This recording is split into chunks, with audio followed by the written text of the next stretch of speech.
the centerpiece of our mitzvah of Sipur Yetziat Mitzrayim, of retelling of our story of the Exodus from Egypt, is found in just 4 psukim from the book of Devarim that are brought into the Haggadah and then are studied and analyzed. The 4 psukim of the Vidui Bikurim, coming from Parshat Ki Tavo. These 4 psukim are the psukim that the farmer would recite when he brought his first fruits to Yerushalayim. And as the Mishnah in the 10th parak of Psachim teaches, V'doresh me'arami oved avi, we study these psukim from the words arami oved avi, ad shigmor kol parasha chula, until you conclude the entire section. And yet, when you look at these 4 psukim, 3 questions arise. The first, the obvious. Why would we choose the 4 psukim from Sefer Devarim and not 4 psukim from the book of Shemot, the book of Exodus? Perhaps it's because it's more efficient. In just 4 psukim, we can describe the entire process.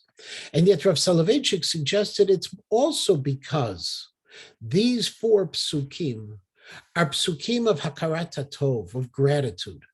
And the entire story of our Seder is a story of hakarat tov, of gratitude to God for saving us from the slavery of Egypt. The themes are the same. And yet there's another possibility as well. And that is that within these 4 psukim, we watch the fulfillment of another mitzvah, chayav adam lerot et atzmo kilu yatsa miMitzrayim, where we're able to personalize the story of the Exodus from Egypt as if we were taken out by God. And that we see within these psukim as they transfer from a 3rd person into a 1st person story. Arami oved avi, and Aramean tried to destroy my father, Vayered Mitzrayim, and he went down to Egypt, Vayavar Sham, and he lived there, bimtei ma'at, with small in number.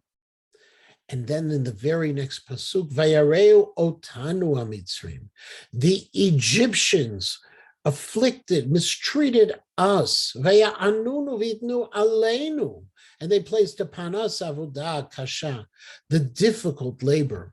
We go from 3rd person to 1st person. We personalize our history via these 4 psukim.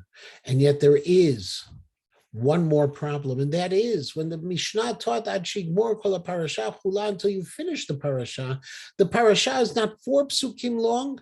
This vidui is not just 4 psukim, but 5. The last pasuk, v'vi'enu el hamakom hazeh, v'yiten lanu et haaretz hazot, eretz zavat chalav u'dvash, and God brought us to this place. He gave us this land, the land flowing with milk and honey. Why don't we include the 5th pasuk? To that, Rabbi Yosef Tzvi Rimon suggests that when the Haggadah was being compiled, when it was being written, the authors of the Haggadah had a very difficult time, because even though they lived in Eretz Yisrael, the majority of the Jewish people lived in Galut, and to include this pasuk into the story was a pasuk of Geulah, of redemption, and they couldn't feel that redemption fully.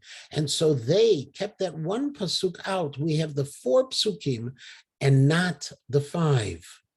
And yet Rav Rimon suggests that perhaps nowadays, with the rebuilding of Eretz Yisrael, it is time to look at this 5th pasuk and consider it, because we are living in an era of Yavienu el hamakom hazeh, where we've been brought back to this land, the land flowing with milk and honey.